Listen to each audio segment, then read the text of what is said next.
Gloire à Dieu. Seigneur, je veux te rendre grâce, te dire merci. Tu sais pourquoi tu envoies ce message.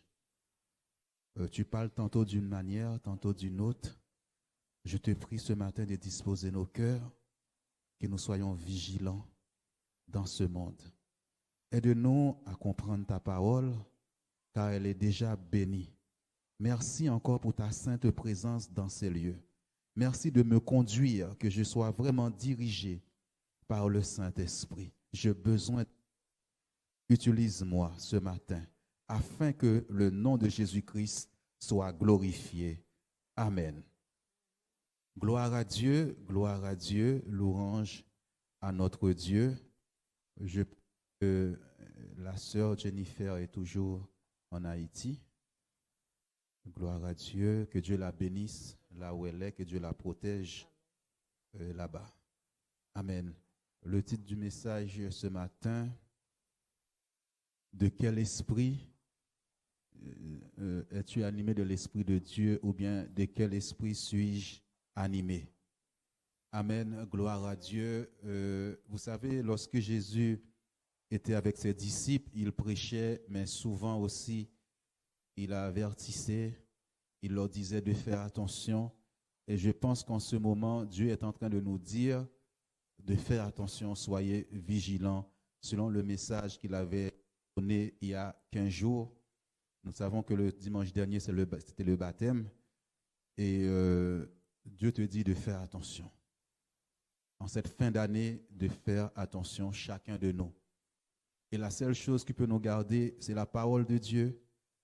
Et ensuite, la prière. C'est très important de ce que Dieu est en train de faire dans cette église ainsi que dans ta vie.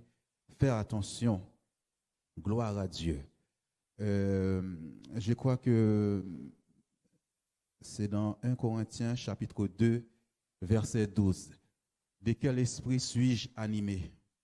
Or, nous n'avons pas reçu l'esprit du monde, mais l'esprit qui vient de Dieu, afin que nous connaissions les choses que Dieu nous a données par sa grâce. Amen. C'est l'apôtre Paul qui nous exhorte pour nous dire que nous n'avons pas reçu l'esprit du monde, mais nous avons reçu l'esprit de Dieu. C'est que le monde aussi a un esprit, mais nous avons reçu l'esprit de Dieu. Lorsque nous avons reçu l'esprit de Dieu avant de venir à Dieu, c'est que nous étions animés de l'esprit de ce monde, puisque le monde aussi a un esprit. Et lorsque nous avons accepté Jésus comme notre sauveur personnel, Dieu nous a accordé son esprit. Mais lorsque nous marchons avec Dieu, la Bible nous dit de marcher par l'esprit. Si nous ne faisons pas attention, le Saint-Esprit de Dieu peut s'éteindre et nous pouvons être conduits encore par l'esprit du monde sans le savoir. C'est très important parce que la Bible dit, lorsque l'Esprit de Dieu vient en nous, c'est que celui qui était là a été chassé, a été mis dehors, puisque nous avions autrefois l'esprit du monde. Maintenant, nous avons l'Esprit de Dieu. C'est pourquoi dès que tu reçois l'Esprit de Dieu, tu commences à te séparer de certaines choses, des mauvaises choses qui étaient dans ta vie. C'est parce que la lumière, l'Esprit de vérité est venu dans ta vie. Très important. Alors, comment faire attention? Comment garder l'Esprit de Dieu? Comment être sûr que je suis conduit toujours par l'Esprit de Dieu? Nous allons dans Éphésiens chapitre 4, verset 27. Et ne donnez pas accès au diable. Amen. Là, c'est Dieu qui est en train de te parler. C'est la parole de Dieu. Il te dit ce matin, ne donne pas accès à l'ennemi dans ta vie. C'est-à-dire que moi-même, je peux encore donner accès à l'esprit du monde dans ma vie, dans ta vie, dans ta maison, partout. Parfois, j'ai l'impression que quand on a rencontré Jésus, on ne fait pas attention à ces détails-là. Ne donne pas accès à celui qui a été mis dehors de ta vie. Ça, c'est à toi de le faire, ce n'est pas Dieu. C'est à moi de le faire, de garder l'Esprit de Dieu en moi, que je sois sûr, c'est l'Esprit de Dieu qui est en train de me diriger, me conduire. Alléluia. Ne donne pas accès à Satan, au diable, dans ton foyer, dans ta vie. Alléluia. C'est très important. Je vais vous dire une chose, ce n'était pas le message que je devais prêcher ce matin.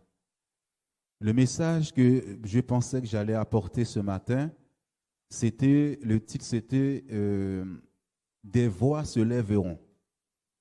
Jusqu'à hier soir, j'avais ces deux messages dans ma tête. Toute la nuit, je n'ai pas pu dormir. Il y avait un combat dans mon esprit.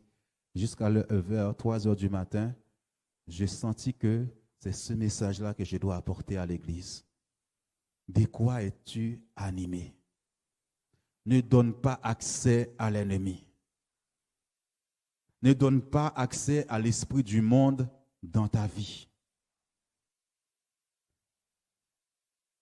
Comment je peux donner accès à l'ennemi dans ma vie? Comment il peut entrer dans ma vie? Comment il peut encore revenir dans ma vie? Nous allons dans Matthieu chapitre 12, versets 43 à 44. Lorsque l'esprit impur est sorti d'un homme, il va par des lieux arides cherchant du repos, et il n'en trouve point. Alors il dit, je retournerai dans ma maison d'où je suis sorti, et quand il arrive, il la trouve vide, balayée et ornée. Amen. Est-ce que tu peux revenir en arrière, s'il te plaît? Tout au début. Lorsque l'esprit impur, nous avons vu qu'avant, il y a les deux esprits, l'esprit du monde, tu as reçu maintenant l'esprit de Dieu, le Saint-Esprit. L'autre a été chassé. Mais la Bible dit, lorsqu'il a été chassé, est sorti d'un homme, il va dans des lieux arides. Il cherche du repos parce que les mauvais esprits trouvent du repos dans le corps humain. Il a été chassé, il va dans les lieux arides. Et la Bible nous dit, comme il ne trouve pas de repos, il y a d'autres passages qui disent, il cherche à revenir là où il était. Là où il était. C'est pourquoi parfois les pasteurs sont fatigués. Les pasteurs sont fatigués, les gens ne sont pas sensibles à ça. On a l'impression parfois tu as chassé un esprit et on sent que le même encore est là, c'est que tu ne fais pas attention. On a vu beaucoup de délivrances dans l'église. On a vu beaucoup de choses. Mais si tu ne fais pas attention, ces choses-là reviennent. Parce qu'ils cherchent à revenir. Et la Bible nous dit, cherchant du repos, ils n'en trouvent point. Plus loin, s'il te plaît. Alors, il dit, je retournerai dans ma maison. Il appelle ton corps sa maison. Nous sommes la maison de Dieu, nous sommes le temple de Dieu. Mais il dit que cette maison est à moi, je vais revenir. Dieu est en train de t'avertir ce matin, l'Église. D'où je suis sorti, d'où j'ai été chassé, je cherche à revenir. Fais beaucoup attention. Et la Bible nous dit, quand il arrive, il trouve la maison vide, balayée. Et pourquoi la maison est vide? La maison, on ne lit pas la Bible. La parole de Dieu. La semaine, tu n'as pas le temps pour lire. Il y a la bibliothèque. Va à la bibliothèque, prends un livre. Nourris-toi de la parole de Dieu. Garde-toi. Cherche à revenir. Quand il frappe à la porte, tu ouvres. Attaquer Jésus dans le désert, Jésus lui a répondu pour lui dire, il est écrit. Et là, il trouve que tu n'as pas d'argument. Tu manques de la parole de Dieu. Ce n'est pas seulement de venir à l'église le dimanche. Il faut lire la Bible. Et aussi, il faut prier. Quand je parle de prière, je ne parle pas des petites prières que tu as l'habitude de faire. C'est une intimité avec Dieu. C'est de parler à Dieu. L'église, on se rassemble là pour rendre un culte à Dieu le dimanche. Mais la semaine, tu dois avoir du temps avec Dieu. Il trouve la maison vide, balayé et orné, et là, il rentre encore. Ce n'est pas moi qui l'ai dit, c'est Jésus qui parle à la foule, qui parle aux disciples. Es-tu un homme ou une femme de Dieu qui passe du temps à méditer la Bible, à lire la Bible? Nous sommes dans le dernier temps où il y a beaucoup de choses qui se passent.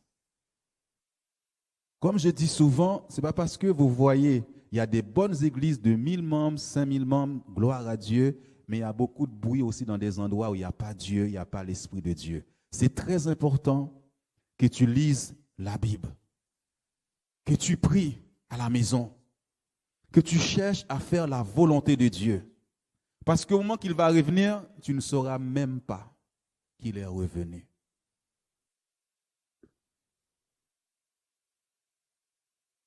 Parce qu'on dit souvent, le pasteur est là, il viendra prier. Mais tu ne fais pas attention, tu lui donnes accès à chaque fois de revenir dans ta vie. Je te dis, cette nuit, ça a été une bataille.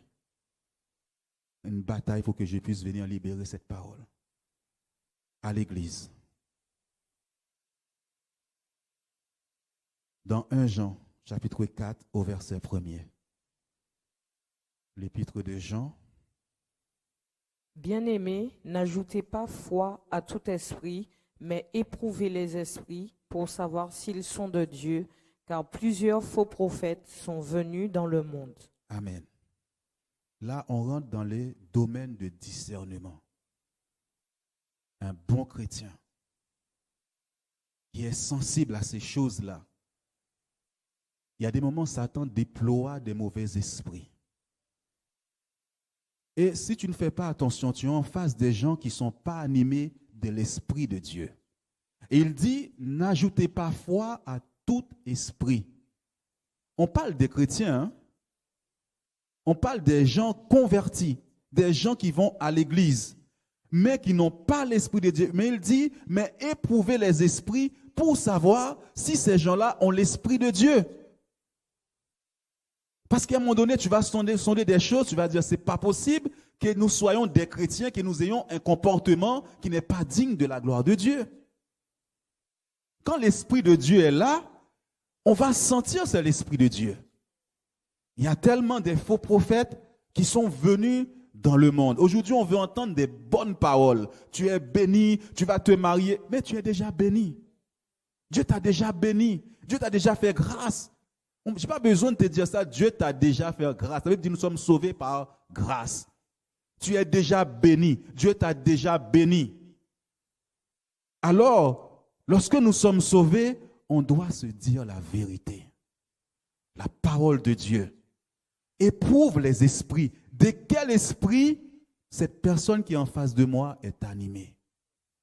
Est-ce que c'est vraiment l'Esprit de Dieu? On ne parle pas des païens, on parle des gens dans l'Église.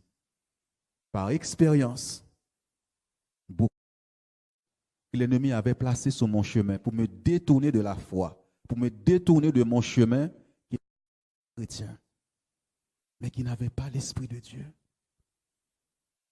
Ou par vision, personne là. Éloigne-toi, parce que quand Dieu t'appelle à des choses, quand Dieu a un plan, un projet pour toi, l'ennemi aussi va placer des mauvaises personnes, parfois même dans l'église, pour te détourner de ta vision.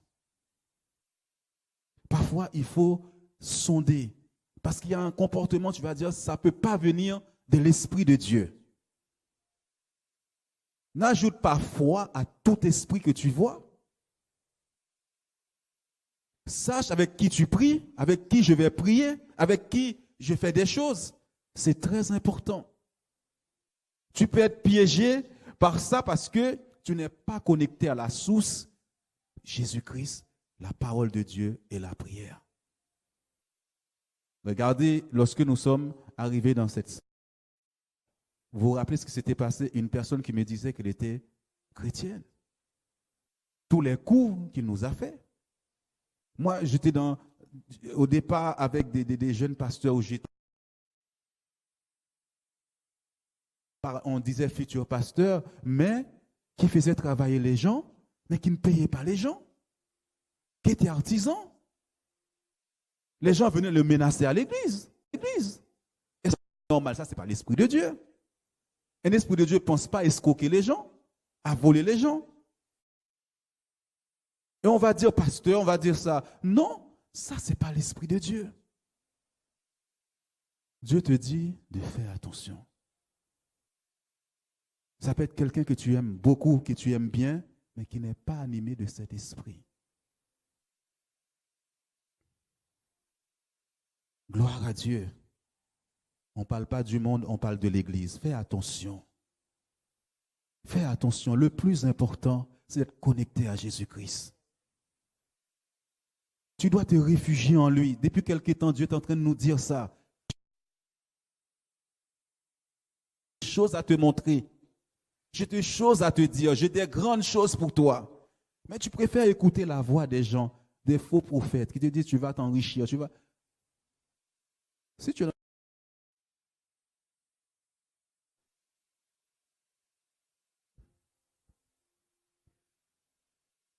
fais attention à tous ces esprits. L'Église, nous devons faire attention, éprouver les esprits. C'est pas parce que quelqu'un vient tout de suite, il commence à donner des prophéties qu'il faut croire que ça vient de Dieu. Je dis dans une église, il y a une certaine heure, tout le monde se met à prophétiser. Mais là-dedans, il y avait les vrais et les faux. Et comme Dieu m'a fait grâce, j'ai une grâce, je peux discerner les choses. Une fois, il y en a une qui donnait des prophéties tout le temps, je l'ai appelée. Je lui ai dit, ma soeur, ce n'est pas l'Esprit de Dieu qui prophétise. Il me dit, frère Jean, est-ce que tu veux prier pour moi que je sois délivré de cet esprit? Ensuite, il me dit, après, tu peux venir chez moi prier pour mon mari. C'est-à-dire la personne est consciente que ça ne vient pas de Dieu. Il faut tout le discernement de Dieu. Le discernement. Est-ce qu'on peut prendre 1 Jean chapitre 4 au verset 6? Je te l'ai envoyé après. Nous sommes de Dieu. Celui qui connaît Dieu nous écoute. Celui qui n'est pas de Dieu ne nous écoute pas. C'est par là que nous connaissons l'esprit de la vérité et l'esprit de l'erreur. Amen. Ça, c'est le plus dangereux dans une église. L'esprit d'erreur. C'est l'esprit le plus dangereux. Une personne qui est dans l'erreur, il va toujours penser qu'il est dans la justice de Dieu, qu'elle est juste parce qu'il est dans l'erreur. Et cette personne ne va jamais écouter. Quand il s'agit de l'esprit de vérité, la parole de Dieu est là pour nous éclairer. Je peux être dans un moment donné, dans une incompréhension. Mais lorsque tu viens me voir avec la Bible, je te dis, mon frère, ma soeur, là, j'étais sur un mauvais chemin. Mais tu es venu m'éclairer parce que l'esprit de vérité atteste ce que tu me dis vient de la parole de Dieu, puisque nous obéissons à la parole de Dieu. C'est la parole de Dieu qui nous sert, d'exemple. Quand on prend la parole de Dieu, je dois dire, j'admets. Amen. L'esprit d'erreur, quand il est là, Dieu m'a beaucoup insisté sur ça. C'est comme si l'ennemi veut répandre ses mauvais esprits sur l'Église. Faisons attention. Un esprit d'erreur, il va emprunter un mauvais chemin. Tu viens lui dire, écoute, prends pas ce chemin. Il va te résister, il ne va pas t'écouter parce que l'erreur est là. Dans le nom de Jésus-Christ, au-dessus de tous les autres noms, je prends autorité dans ces lieux contre tout esprit d'erreur, qu'il soit chassé au nom de Jésus-Christ de cette église. La gloire que Dieu est en train de déverser sur l'église, personne ne va passer à côté de cette gloire. Au nom de Jésus-Christ, Dieu m'a dit, il est terrible. Et parfois, il s'infiltre dans les foyers, dans les couples. Le mari ne comprend pas la femme ne comprend pas le mari, parce qu'il y a l'erreur, parce que le mari pense qu'il a raison, la femme pense qu'il a raison, parce que l'esprit d'erreur est là, il y a des disputes, des incompréhensions dans l'église, les associations.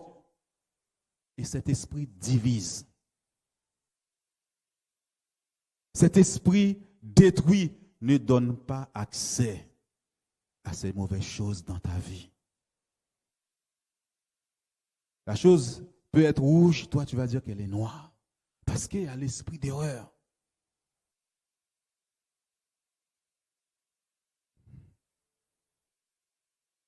Peut-être que Dieu est en train de parler à quelqu'un. Dieu est en train de parler à l'église. L'esprit d'erreur n'écoute pas. Tu as beau lui dire, tu vois, la parole de Dieu te dit ça, elle n'écoute pas l'esprit d'erreur. On l'appelle erreur.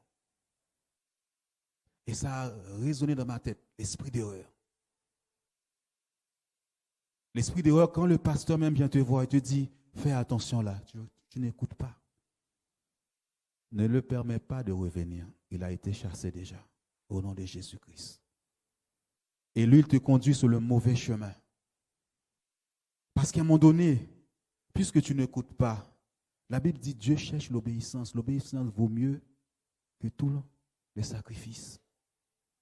Et là, il prend le contrôle. Il y a eu un combat pour ce message. Et il va te conduire dans les mauvais chemins. Tu n'es plus dans les projets de Dieu.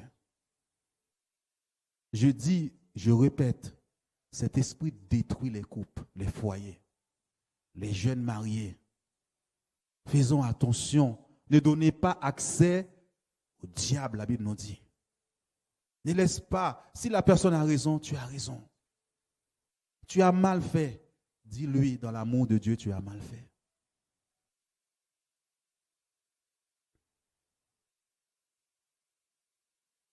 Gloire à Dieu. Comment le discerner? Comme le Saint-Esprit, tu ne le laisses pas agir dans ta vie. Puisque tu ne vas pas dans la présence de Dieu. Parfois, tu ne vois pas ton mauvais caractère pour dire à Dieu, Seigneur, change-moi. Seigneur, purifie-moi, sanctifie-moi. Je ne dois pas avoir un comportement comme ça. Seigneur, je suis ton enfant. La famille doit voir la différence dans ma vie. L'Église doit voir la différence. Les gens qui m'entourent doivent voir que j'ai changé, je suis une nouvelle créature en Christ. Je ne peux plus avoir les choses qui étaient en moi avant. On ne doit plus voir ça. Matthieu chapitre 16, verset 23. Mais Jésus, se retournant, dit à Pierre, « Arrière de moi, Satan, tu mets en scandale, car tes pensées ne sont pas les pensées de Dieu, mais celles des hommes. » Amen. Là, c'est le disciple de Jésus. Si tu n'as pas le discernement, tu ne vas pas savoir à travers la personne, c'est un mauvais esprit qui parle. Là, on parle de Pierre, le disciple de Jésus-Christ. Éprouve les esprits. Qui est en train de me parler là? Jésus va discerner chez Pierre, là, son disciple, qui est au pied de Jésus tout le temps, ses pensées ne sont pas bonnes. Et il dit à Pierre, arrière-toi de moi. Tes conseils là que tu me donnes ne viennent pas de Dieu. Tu me donnes des mauvais conseils. Tu n'es pas animé de l'Esprit de Dieu, Pierre. Je ne vois pas la lumière en toi, Pierre. Et Jésus va discerner la voix. J'aime pas la flatterie, Pierre. Ne me flatte pas. Quand nous sommes des enfants de Dieu, on ne flatte pas les gens, on dit la vérité aux gens. Tu es dans l'erreur, tu es dans l'erreur. Ça ne va pas, ça ne va pas. Et Jésus va être direct avec Pierre. Tu es animé des mauvais esprits. Et là, qu'est-ce que Jésus va détecter quelque chose? Les pensées de Pierre ne sont pas pures. Tu médites toujours le mal. David dit, mes ennemis méditent du mal contre moi. Tes pensées sont toujours en train de méditer le mal, des mauvaises choses. La Bible dit, nos pensées ne sont pas les pensées de Dieu. Nos voix ne sont pas les voix de Dieu. Ce sont tes pensées qui sont en train de te déranger. Tes pensées te dérangent. Et regardez, l'ennemi va passer par là parce que tu penses toujours mal des autres. Je pense toujours mal des autres. J'aime pas vraiment les gens. Je fais semblant. Il dit, tes pensées sont celles des hommes, comme pense le monde, comme pensent les hommes de ce monde, œil pour œil, dent pour dent, la jalousie, tout ce qui va avec. Et Dieu nous voit, Dieu te voit. Dieu te voit, Dieu me voit. Il voit mes pensées. Dieu regarde au cœur, il ne regarde pas aux apparences. Je peux venir faire de belles prières à l'église. Je peux crier et lever la voix. Quelles sont mes pensées vis-à-vis de mes frères et sœurs? L'Esprit de Dieu. La Bible nous dit dans Philippiens, chapitre 4 au verset 8. Je ne te l'ai pas envoyé, je pense. Il dit, tu mets un scandale. C'est un scandale. Oui, 4, 8, je crois. Au reste, frères, que tout ce qui est vrai, tout ce qui est honorable, tout ce qui est juste, tout ce qui est pur, tout ce qui est aimable, tout ce qui mérite l'approbation, ce qui est vertueux et digne de louange, soit l'objet de vos pensées. T'entends?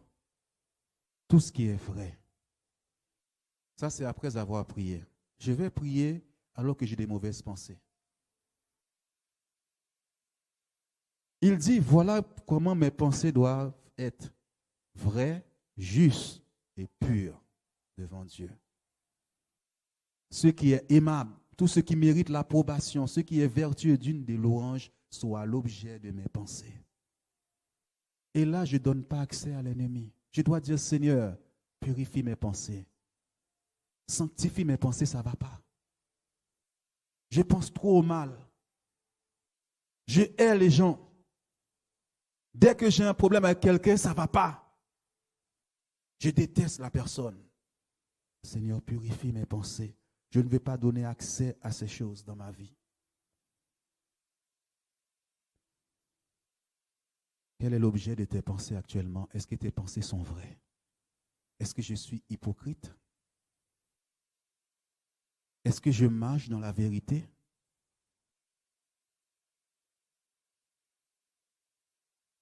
Je sais que l'ennemi n'a pas voulu. C'est un message que la chair n'aime pas. Mais Dieu veut que nous puissions écouter ce message ce matin, l'Église, chacun de nous. Faisons attention dans nos foyers, nos relations avec les autres. Vous savez, la seule chose que Dieu cherche chez un chrétien, c'est la foi et l'amour. C'est ça que Dieu cherche.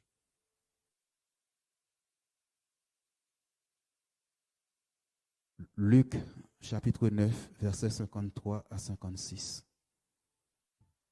Mais on ne le reçut pas parce qu'il se dirigeait sur Jérusalem.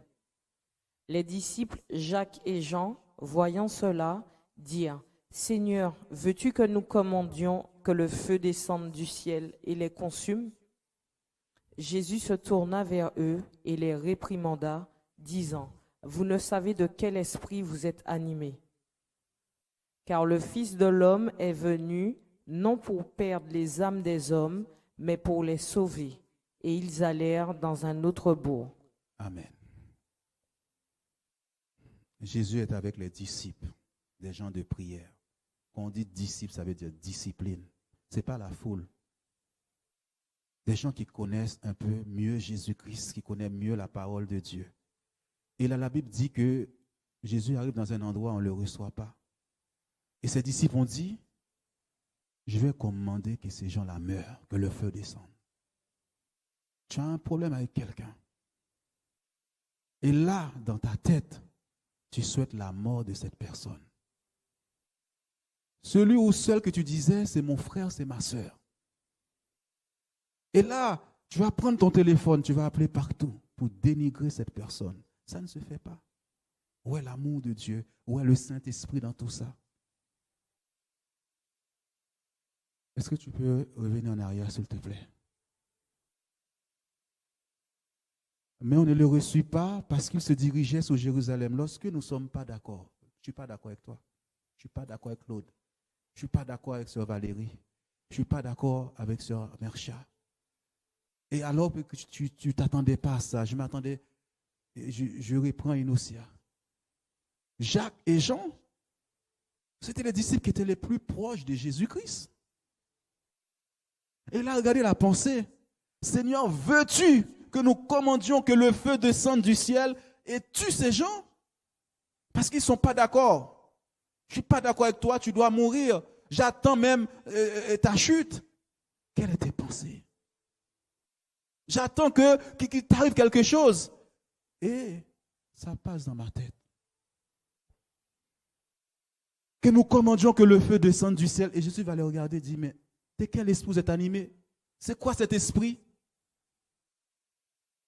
Jésus se tourna vers eux, les réprimanda, disant, vous ne savez de quel esprit vous êtes animés? Ce n'est pas mon esprit. Ce n'est pas l'esprit de Dieu. Ça, c'est la méchanceté. Je ne vais pas appeler les gens au téléphone pour dénigrer la sœur et le frère. Si j'ai un problème, je vais régler ça. C'est ce que la Bible nous dit.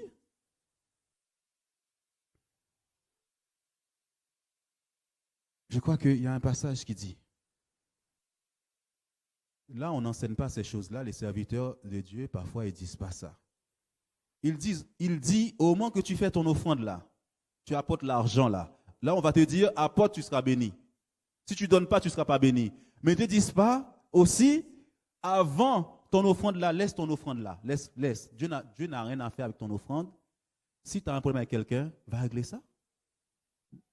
Ton argent là que tu viens de donner là, Dieu te dit ce matin, les serviteurs vont te dire, si tu ne donnes pas, tu ne vas pas être béni. Mais Dieu te dit, tu as un problème avec quelqu'un, laisse l'offrande. Avant de venir donner, la déposer, va régler ça. Je crois que c'est Matthieu chapitre 5, versets 23 à 24. Ne souhaite pas la mort des gens. C'est ton frère, c'est ta sœur. La Bible dit, si nous nous aimons, ça ne veut pas dire qu'il n'y aura pas des incompréhensions. Matthieu chapitre 5, versets 23 à 24. Si donc tu présentes ton offrande à l'autel et que là tu te souviennes que ton frère a quelque chose contre toi, laisse là ton offrande devant l'autel et va d'abord te réconcilier avec ton frère. Puis viens présenter ton offrande. Amen. Mais aujourd'hui on te dit, donne l'offrande quand même, tu es béni. Et dans l'église il y a la haine, dans l'église il y a tout ce qui ne va pas, qui n'est pas la gloire de Dieu. Mais on te dit, donne. Non, Dieu dit même, laisse ton argent là. Et va régler ça. Parce que tu es en train de donner accès à l'ennemi. Règle les problèmes. Règle les choses. Ne donne pas accès à l'ennemi dans ta vie. Dieu veut une bonne communion avec toi.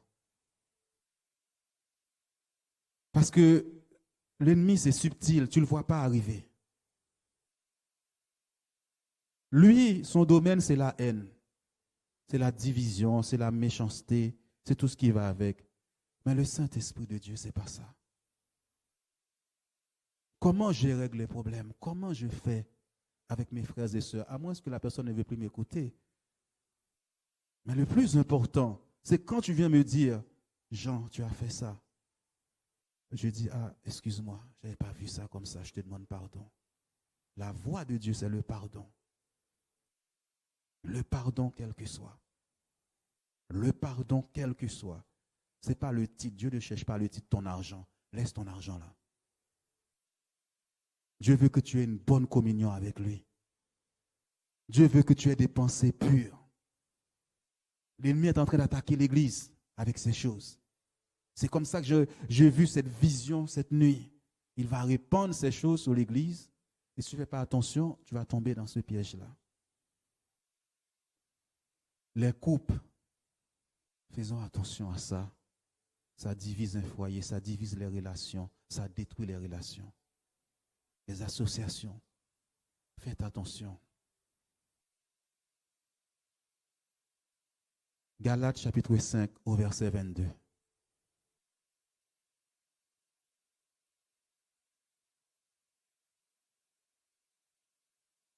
Mais le fruit de l'esprit, c'est l'amour, la joie, la paix, la patience, la bonté, la bénignité, la fidélité, la douceur, la tempérance. Amen. Voilà quand le Saint-Esprit est là. Voilà comment il est. Il amène l'amour, la joie, la paix aussi la patience, la bonté, la bénignité, la fidélité, la douceur, la tempérance. Voilà l'Esprit de Dieu. Voilà ce que, quand je suis animé comme ça ne veut pas dire que je ne peux pas avoir des problèmes. Je ne parle pas seulement de l'Église, en dehors de l'Église, dans la famille, partout. Fais attention. Est-ce que de quel esprit es-tu animé? Est-ce que tu as une colère tellement que tu ne peux pas revenir sur les choses? La Bible dit que le soleil ne se couche pas sur ta colère. Ne laisse pas ça demain. Fais les choses. Ton argent là que tu as donné à l'église, Dieu te laisse l'argent. Fais les choses comme il faut. Si je t'ai blessé, pardonne-moi. C'est très important l'Esprit de Dieu dans ta vie. Que l'esprit du monde ne vienne pas. Que tu ne demandes pas. Les disciples avaient une telle haine. Il faut que ces gens-là meurent. Gloire à Dieu. C'est ce que Dieu a mis sur mon cœur. Ce n'était pas facile que j'apporte ce message ce matin. Dieu te parle à toi et te parle à moi aussi. Je dois garder mes pensées. La première personne concernée, c'est le pasteur. Parce que c'est moi, je l'ai reçu. Dieu m'a parlé à moi. Et tu dois faire attention. Si tu as mis la Bible de côté, reprends la parole de Dieu. Si tu passais ton temps devant la télé, trop de temps, tu as oublié la prière. Reprends la prière. Dieu est en train d'insister beaucoup d'entrer dans sa présence. Il a des choses à te communiquer. C'est très important. À te communiquer. Laisse la colère de côté. Laisse les mauvaises choses de côté. Les mauvaises pensées de côté. La Bible dit toute pensée captive de l'ennemi soit amenée à l'obéissance de Christ. Là où il a capturé tes pensées, amène-les à l'obéissance de Christ. On va prendre ce chant avec la sœur Inosia. Jésus qui t'a sauvé t'aime. C'est un message d'amour que je t'ai apporté, que Dieu m'a apporté pour moi-même. Dans tout domaine de ma vie, j'ai besoin du Saint-Esprit de Dieu. On va prendre ce chant, je ne sais pas le titre. Vase d'argile, ok. Est-ce que, je crois qu'il est dans les trucs. On va prier. Merci Seigneur. Je t'ai brisé, vide sans espoir. Ta grâce m'a trouvé, m'a restauré. Je n'ai rien à moi, mais tel que je suis, tu me livres. On peut se lever dans sa présence. Tu peux commencer à parler à Dieu. Grâce infinie de notre Dieu qui un jour m'a sauvé. Il t'a sauvé, il t'a donné son esprit. Oh, Satan veut te faire aller errant encore. De lieu en lieu, quand Ce matin qu'il te trouve. Qu'il te trouve ce matin. Et maintenant je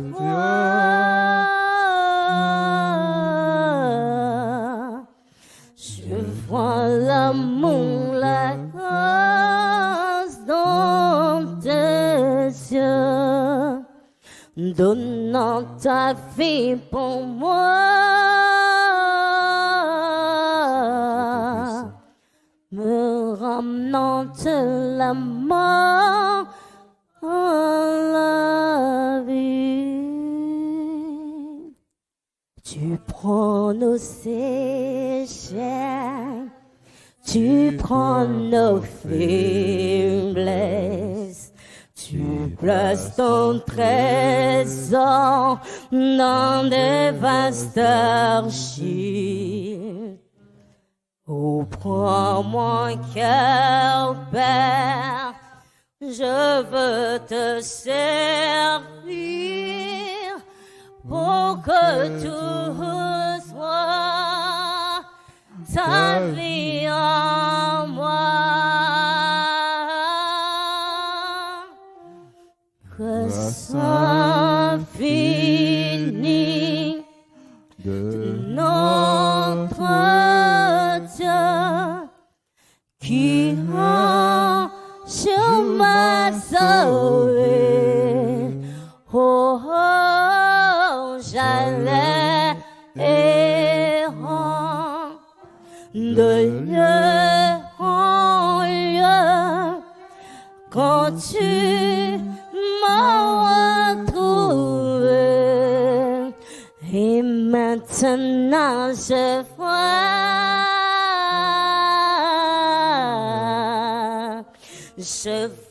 l'amour, la grâce dans tes yeux, donnant ta vie pour Merci, Seigneur.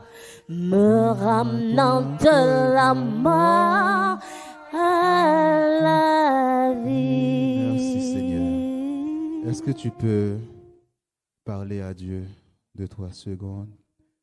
De dire, Seigneur, peut-être je veux revenir dans la prière, dans la parole de Dieu. Je reconnais mes pensées ne sont pas tes pensées. Purifie mes pensées ce matin.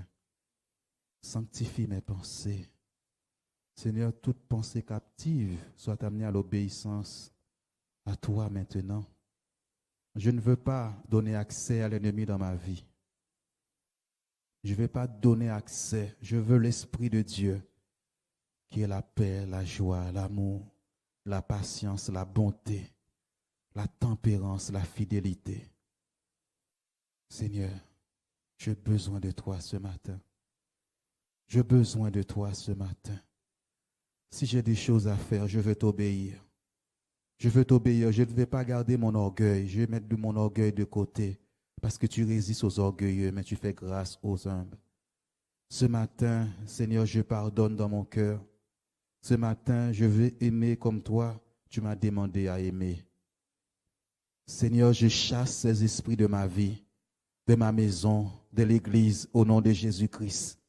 Tous les esprits que le diable avait déployés contre cette église, je prends autorité ce matin. Je viens chasser ces esprits de ces lieux, au nom de Jésus-Christ. De la vie de tes enfants, au nom de Jésus-Christ. Je viens briser leur emprise ce matin. Sous ce lieu et sous chaque enfant de Dieu, au nom de Jésus-Christ. Esprit d'erreur, tu n'as pas ta place dans ces lieux. Tu n'as pas ta place dans ces lieux. Que tes œuvres soient brûlées, soient consumées maintenant, au nom de Jésus-Christ de Nazareth. Seigneur, purifie nos pensées, car tu as dit nos pensées ne sont pas tes pensées. Nos voix ne sont pas tes voix. Et nous voulons avoir des pensées pures, des pensées vraies. Nous voulons être vrais ce matin, Seigneur Dieu Tout-Puissant. Seigneur, là où nous avons fait des choses, dire des choses, nous demandons pardon. Pardonne-moi. Pardonne-nous, Seigneur Dieu Tout-Puissant. Merci, Seigneur. Merci, Seigneur. Enlève toute forme de haine, de méchanceté dans nos cœurs. Dans le nom de Jésus-Christ de Nazareth.